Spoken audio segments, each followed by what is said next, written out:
वैसे तो राजस्थान का ये इलाका अपनी खूबसूरती और झीलों के लिए मशहूर है।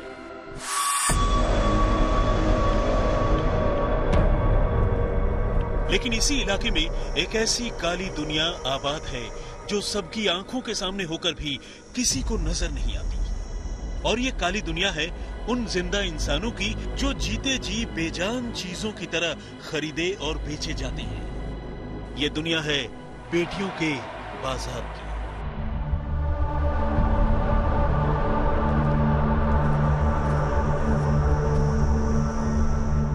राजस्थान के कोटड़ा के मामेर की रहने वाली इस बच्ची से मिलिए। हम इसका चेहरा तो आपको नहीं दिखा सकते, न ही इसकी पहचान बता सकते हैं, लेकिन 16 साल की इस छोटी सी उम्र में इस बच्ची के साथ जो गुजरी है उसकी कहानी जरूर सुना सकते हैं। और ये कहानी रोंगटे खड़े करने वाली है। क्या आप यकीन करेंगे कि इस लड़की को जीते जी उसके और उसके घर वालों की मर्जी के बगैर आज से कोई 4 साल पहले कुछ अनजान लोगों ने दूसरे अनजान लोगों के हाथों बेच दिया। तब इसकी उम्र महज 12 साल की थी। सितम देखिए कि खेलने खाने की उम्र में जब इंसान को दुनियादारी की समझ तक नहीं होती, उसी उम्र में इसके साथ रेप जैसी जघन्य वारदात हुई और न चाहते हुए भी ये मासूम एक दूसरे मासूम की मां बन गई। असल में उस छोटी सी उम्र में वो अपने घर वालों के साथ राजस्थान से गुजरात गई थी, लेकिन वहां अचानक एक रोज गायब हो गई। बल्कि गायब क्या हुई, बेटियों की सौदेबाजी करने वाले गिरोह के लोगों ने उसे अगवा कर लिया और फिर औने पौने कीमत पर उसे आगे बेचते रहे। मजदूरी के लिए गई 3 लेना था और गुजराती लड़का है। इस मने आवना है न था कोई ने, फिर गलत किया मेरे साथ। कैसे आई यहाँ? पुलिस वाला लेने आएगा। क्या करती, कोई नहीं, घर पे थी। कैसे रखता था? मारता था, पीटता था, उसे ना अकेली थी, लड़की नहीं थी। हद तो ये रही कि पीड़ित लड़की के पिता ने अपनी बेटी को वापस पाने के लिए पुलिस वालों के सामने लाख हाथ पैर जोड़े, आरजू मिन्नतें की, लेकिन उसकी कोई सुनवाई नहीं हुई। और जब लाचार बाप ने अपना खेत गिरवी रखकर पुलिस को 50,000 रुपए की रिश्वत दी, तो न सिर्फ उसकी बेटी को बेचने वाला दलाल पकड़ा गया, बल्कि उसका खरीदार भी गिरफ्तार हो गया। अब इस पिता का कहना है कि आगे उसे चाहे लाख मुश्किल हो, अब वो अपने कलेजे के टुकड़े को काम के लिए कहीं बाहर नहीं भेजेगा। अपनी बेटी और उसके बच्चे को जैसे तैसे पाल ही लेगा। मेरे बच्चे इधर गुजरात में बाग के लिए हमारे जमाई ने और दूसरे कोई थे, तो मजदूरी करने के लिए ले गए थे। वहां से मजदूरी करने पर मैं भी था, लेकिन घर 8 दिन से 12 दिन तक मैं घर आया और उन दलालों ने मेरा जमाई को शक्कर दे के आने जाने का करते हैं, नहीं कुछ भी नहीं, वापस ला देते हैं। यूं शक्कर दे के मेरी लड़की को गुजरात में ले जाके बेच दी। फिर बचपन की बर्बादी के निशान इस इलाके में चप्पे चप्पे पर है। गरीबी की वजह से मजदूरी के लिए बेटियां भेज दी जाती हैं और वहां फिर पुलिस, पटेल और दलाल के जरिए खरीद फरोख्त का खेल शुरू हो जाता है, जहां पर बच्चियों का शोषण होता है। अगर कोई पिता अपनी बेटी को खोजते हुए जाता है तो उसे जमीन गिरवी रखकर पुलिस वालों को रिश्वत तक देनी पड़ती है, तब जाकर बेटी से मुलाकात हो पाती है। वैसे ये मासूम अकेली नहीं है। उदयपुर जिले के कोटड़ा, झाड़ोल और पलासिया जैसे इलाकों में ये घर घर की कहानी है। अब इस दूसरी लड़की से मिलिए। इसकी कहानी भी पहली लड़की की तरह ही है। इसके पिता की बचपन में ही मौत हो गई थी और बेबस मां ने इसे खुद अपने हाथों से गुजरात में एक प्रभावशाली आदमी के हाथों बेच दिया। किस्मत देखिए कि उस शख्स ने भी इसे अपने पास नहीं रखा, बल्कि उसने आगे कहीं और इसकी बोली लगा दी। जिसने इसे आखिरी बार खरीदा वो आले दर्जे का शराबी था, दारू पीकर इसके साथ मारपीट करता था। इसी बेख्याली में वो एक रोज एक बच्चे की मां भी बन गई।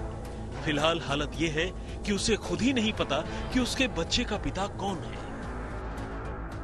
मजूरी करवा गया पेशन राखी पेशन काटी मेली मारझूड़ करे दारू पीन पेशन वेमो करता नहीं करता त्या चिरी पछी मारा पप्पा नहीं कोई नहीं मारा मम्मी जोड़े रहूं पापे नहीं कोई नहीं 7-8 महीना नहीं आवीन बेहरी है ते माँ हूँ करूँ मजूरी करीन पेशन खाइए हूँ करिए बापो नहीं कोई नहीं।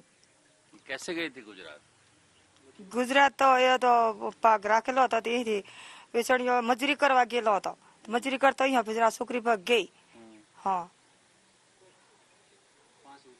हाँ उठा के ले गया है ये पाग राखेला तो ये पेछण मजूरी करवा जाता कहते लोगों को नहीं पेछण उठा के ले गया। हालत यह है कि उदयपुर और आसपास के इलाकों से यूं ही गरीब और आदिवासी लड़कियों को उठा ले जाना एक मामूली बात बन चुकी है। गरीबी इतनी है कि इतनी भयानक ज्यादती के बावजूद ज्यादातर मामलों में इनकी पुलिस के पास जाने की हिम्मत तक नहीं होती और अगर कोई भूला भटका चला भी जाता है तो उसकी सुनवाई नहीं होती। गरीबी और बेबसी की मारी यहाँ सैकड़ों घरों की लड़कियां यूं ही अगवा कर ली जाती हैं, जिन्हें आगे बेच दिया जाता है और अक्सर खरीदार इन लड़कियों का इस्तेमाल यौन गुलाम यानी सेक्स स्लेव के तौर पर करते हैं। 14 साल की इस मासूम को भी पहली 2 लड़कियों की तरह ही किसी ने अगवा कर लिया और फिर अलग अलग लोगों को बेचते रहे। इसके खरीदार उसे खरीदे गए गुलाम की तरह अपने कब्जे में रखते रहे और जो चाहे जैसे चाहे काम करवाते रहे। मजूरी जब दिन उठा ली थी मैं अंदर बंद करके रखा था बाथरूम गई थी वो भाग गई 7 महीने रखी थी। बाहर नहीं निकलने देते थे ना। कितने दिन रखा? 6 महीने दिया। 6 महीने रखा? कुछ नहीं हुआ था। ये रास्ते में से वो मजदूरी जा रही थी फिर मतलब इसने कोई नहीं उठा ली थी फिर मतलब 6 महीने बाद छोड़ी। इसका तो पता नहीं था इसको भी नहीं मालूम है। फिर मतलब कार्रवाई करते कैसे करते कुछ कार्रवाई तो कुछ कर नहीं रहा था सर वही बात थी। ऐसा नहीं है कि पुलिस को राजस्थान के इस इलाके में आबाद बेटियों के इस बाजार की खबर नहीं है, लेकिन अलग अलग वजहों से पुलिस के भी हाथ बंधे हुए हैं या यूं कहें कि पुलिस ने खुद ही अपने हाथ समेट लिए हैं। उदयपुर के आईजी हिंगलाज दान कहते हैं कि ह्यूमन ट्रैफिकिंग यानी मानव तस्करी के ज्यादातर मामलों में चूंकि लड़कियों के घर वाले या फिर जानकार ही शामिल होते हैं, ऐसे मामलों को ट्रैक करना मुश्किल हो जाता है। ट्राइबल एरिया में कुछ समस्याएं हैं वो ऐसी है जिसका लगातार एक चुनौती रहती है पुलिस और प्रशासन सबके सामने। तो बच्चियों के अपहरण की बात जो आप कर रहे हैं और कई बार जो अपरिपक्व बालक होते हैं जो माइनर बालक होते हैं उनको भी लेबर के उपयोग के रूप में विशेषकर जब कॉटन का फसल पकती है गुजरात में उस समय उनकी भी एक तरीके से आप तस्करी नहीं कहें तो भी उनके पेरेंट्स को मैनिपुलेट करके उनकी कॉम्प्रोमाइज जो सिचुएशन है इकोनॉमिकली उसका लाभ लेते हुए कुछ ऐसे आपराधिक तत्व या दलाल है वो सक्रिय रहते हैं और वो कई बार इस तरह की घटनाओं को अंजाम देते हैं। कई बार ऐसा होता है कि उनके परिवार के जन ही आइदर उनके रियल पेरेंट्स या उनके कजिन पेरेंट्स या उनके केयर टेकर जो होते हैं वो लोग ही इस ऐसे लोगों के उसमें बहकावे में आ जाते हैं। तो मैं जहां खड़ा हूं ये राजस्थान है और मेरे ठीक पीछे गुजरात का इलाका है। 2 राज्यों के बीच ये आदिवासी इलाका होने की वजह से दलालों ने इसे लड़कियों की मंडी बना रखा है। यहाँ से लड़कियों को ले जाकर बेच देते हैं और फिर जब माँ बाप खोज कर लाते हैं तब तक सब कुछ बर्बाद हो गया रहता है। बहुत सारे घरों में यहाँ पर बिन ब्याही माँ बनकर लड़कियां बैठी हुई हैं। सरकार और प्रशासन आंख मूंद कर बैठा हुआ है। कम से कम इस आदिवासी इलाके पर हो रहे अत्याचार के प्रति राजस्थान सरकार और प्रशासन को गंभीर होना चाहिए।